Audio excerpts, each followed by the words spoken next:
Take 22. Support WrestleTalk!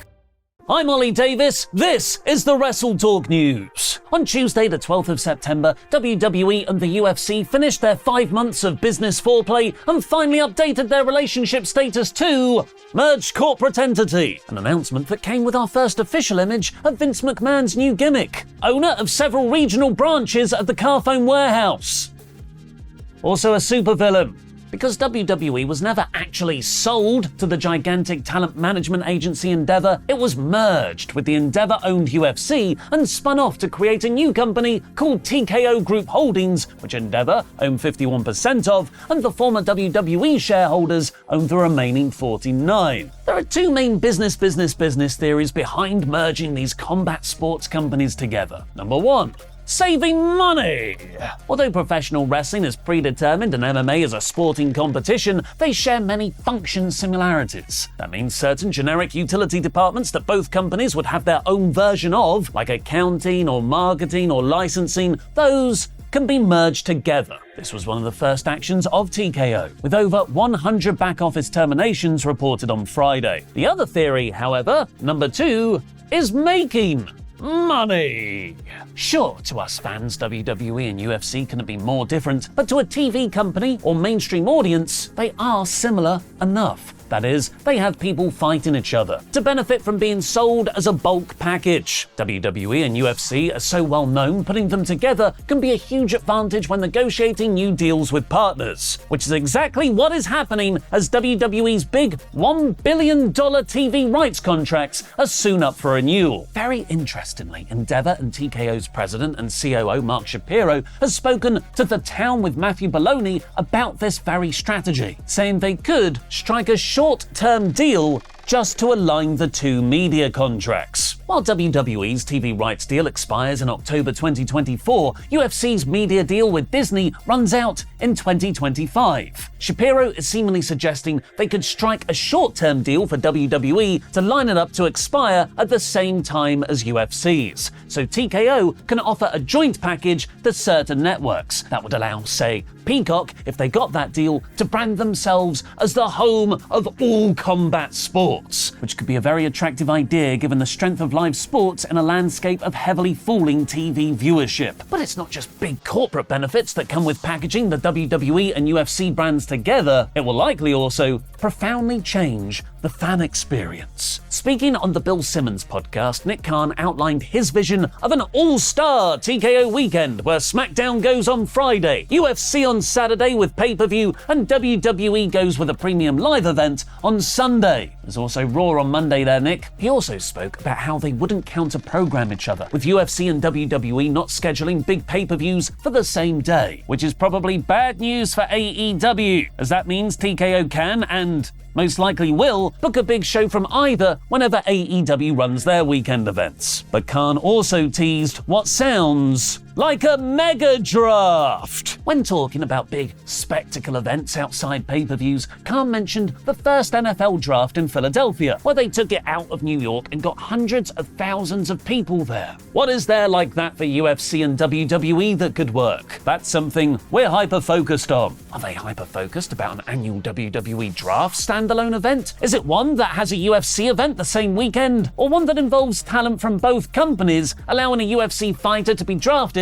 to the WWE roster? What would you want to see from something like that? Fantasy book Dominic Mysterio getting drafted to the UFC in the comments down below. Also, CM Punk return confirmed to UFC. Another detail has come out about the WWE and UFC merger from the Wrestling Observer, that if Endeavor sells TKO Group Holdings at any point, they are unable to re-enter either the MMA or pro wrestling business for 5 whole years. This is even longer than the 3 years Turner Broadcasting agreed to when they sold WCW in 2001. Because yes, even WWE's own corporate merger includes a crazy non-compete clause. Bet AEW wish they had that for Jade Cargill. How's that for a contract segue? Following her return to AEW on the Saturday 9th episode of Collision and lost to Chris Statlander on the 15th episode of Rampage, and her own comments on AEW that There's no other place I would want to be from the previous week. PW Insider is reporting Cargill's AEW contract has now in fact expired, and she's expected to join WWE and head to the Performance Center this week. This could potentially make her available to debut on TV as early as tonight's episode of Raw, because if this is truly an AEW contract expiry, there's no non-compete period. Apparently, the amount of money WWE is potentially paying her to beat an AEW offer means she'll head straight to the main roster as opposed to NXT. Now that the TKO merger is complete, it feels as though whatever creative plans Triple H had in store for the post-WrestleMania months can now go into motion. The Authors of Pain are reportedly re-signed and ready to go. Nia Jax returned last Monday. We can see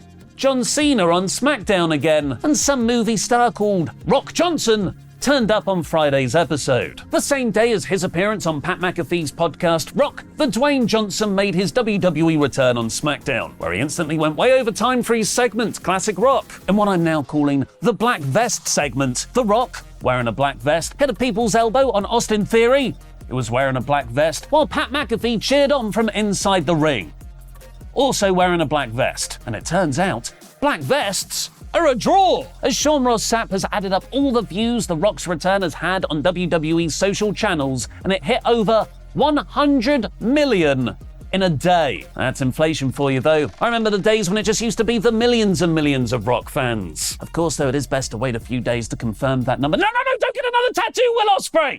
The Rock himself has now reacted to the segment on his Twitter, calling it one of the top 5 loudest crowd reactions of his career, and thanking everyone who joined us to go all in. Rock to AEW next August confirmed?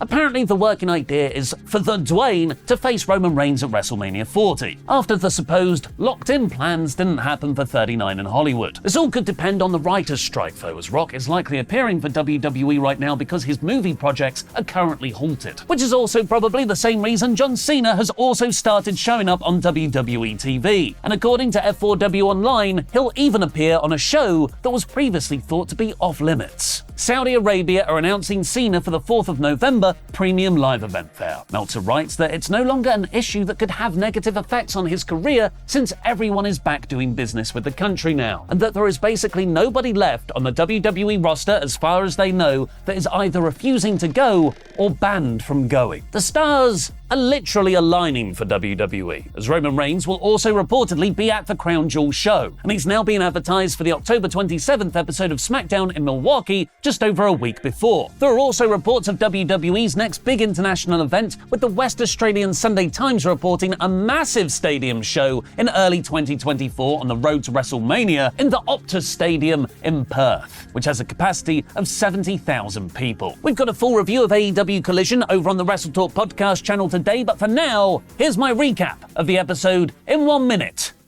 In one take, not 22 this time. 3, 2, 1, go.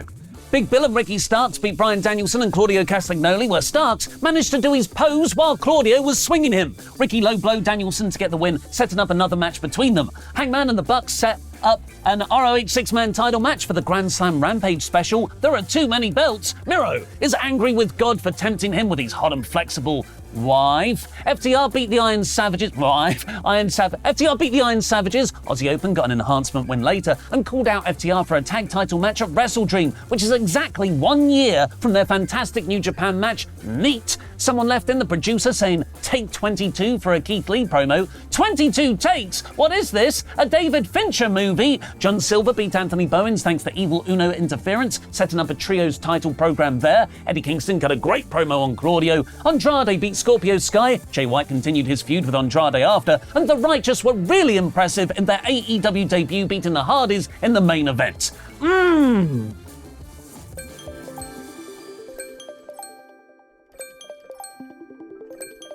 So I'm actually off to Japan in exactly 14 hours from right now for a few weeks. Yes, I have booked tickets to a wrestling show, and yes, it is DDT. I can't wait. I'll see you all soon. Now go watch 10 WWE stars who should dethrone Gunther.